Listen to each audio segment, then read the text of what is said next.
প্রিয় সপ্তম শ্রেণীর পরীক্ষার্থী বন্ধুরা, তোমাদের জন্য এই ভিডিওটিতে আমি আলোচনা করতে চলেছি সপ্তম শ্রেণী অর্থাৎ ক্লাস 7 এর প্রথম পর্যায়ক্রমিক মূল্যায়নপত্র 2025 অর্থাৎ 2025 সালের প্রথম ইউনিট টেস্টের ভূগোল বিষয়ের প্রশ্নপত্র অর্থাৎ সপ্তম শ্রেণীর ভূগোল বিষয়ের প্রশ্নপত্র উত্তর সহ এই ভিডিওটিতে আলোচনা করতে চলেছি।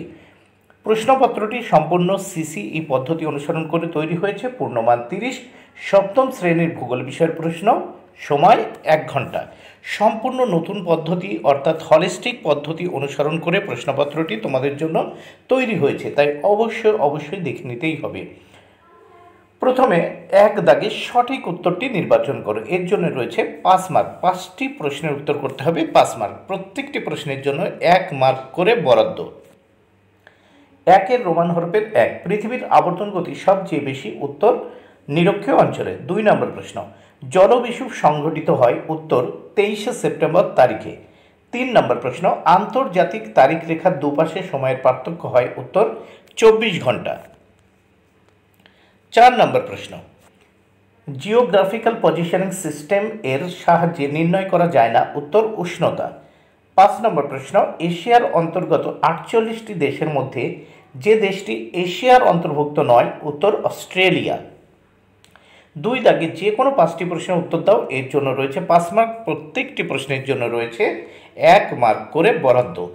এবার আমরা দেখে নেব 2 1 দাগের প্রশ্ন।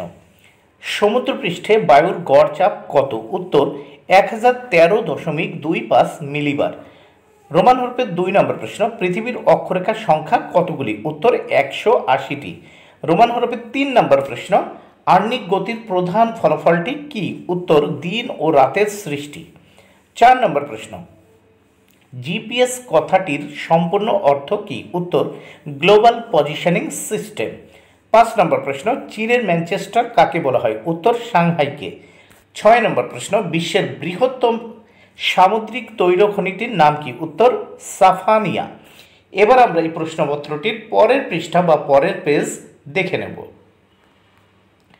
পরের পৃষ্ঠায় আমরা দেখে নিচ্ছি 3 দাগে যে কোনো 2টি প্রশ্নের উত্তর দাও, 4 মার্ক। প্রত্যেকটি প্রশ্নের জন্য 2 মার্ক করে বরাদ্দ। 3 1, দ্রাঘিমা রেখার 2টি বৈশিষ্ট্য আলোচনা করে। এই প্রশ্নগুলো তোমরা ভালো করে বই দেখে পড়ে নাও। 3 2, এশিয়ার 2টো উত্তর বাহিনী নদীর নাম লেখো এবং তাদের মোহনা লেখো। 3 দাগের প্রশ্ন, চান্দ্রমাস বলতে কি বোঝো। 4 নম্বর প্রশ্ন, অধিবর্ষ বলতে কি বোঝো বা অধিবর্ষ কি। 4 দাগে কি বলেছে দেখে নেওয়া যায়। যে কোনো 2টি প্রশ্নের উত্তর দাও। এর জন্য রয়েছে 6 মার্ক। প্রত্যেকটি প্রশ্নের জন্য 3 মার্ক করে বরাদ্দ। 1, অপসূর ও অনুসূর অবস্থা বলতে কি বোঝো। 2 নম্বর প্রশ্ন, নিম্নচাপ ও উচ্চচাপ এর মধ্যে পার্থক্য লেখো। 3 নম্বর প্রশ্ন, এশিয়ার নিরক্ষীয় জলবায়ু কিভাবে এই অঞ্চলের উদ্ভিদকে প্রভাবিত করেছে। 4 নম্বর প্রশ্ন, অক্ষাংশ ও দ্রাঘিমাংশের পার্থক্য লেখো। এবার 5 দাগের প্রশ্ন দেখে নেওয়া যাক। 5 দাগে কি বলেছে, যে কোনো 2টি প্রশ্নের উত্তর দাও। এর জন্য রয়েছে 10 মার্ক। প্রত্যেকটি প্রশ্নের জন্য 5 মার্ক করে বরাদ্দ। 5 1, টোকিও ইয়াকোহামা শিল্পাঞ্চলের 2টি শিল্পের নাম লেখো। ইয়াংসি নদী অববাহিকার অর্থনৈতিক উন্নতির কারণ আলোচনা করো। 2, বায়ুর উষ্ণতার সঙ্গে বায়ুচাপের সম্পর্ক আলোচনা করো। 3, এশিয়ার ভূপ্রাকৃতিক বৈচিত্র্য প্রসঙ্গে 2টি ভূপ্রাকৃতিক বিভাগ সম্পর্কে উদাহরণসহ আলোচনা করো। বন্ধুরা, এই প্রশ্নগুলো তোমরা কিন্তু ভালো করে বই দেখে পড়ে নাও। ভিডিওটি ভালো লাগলে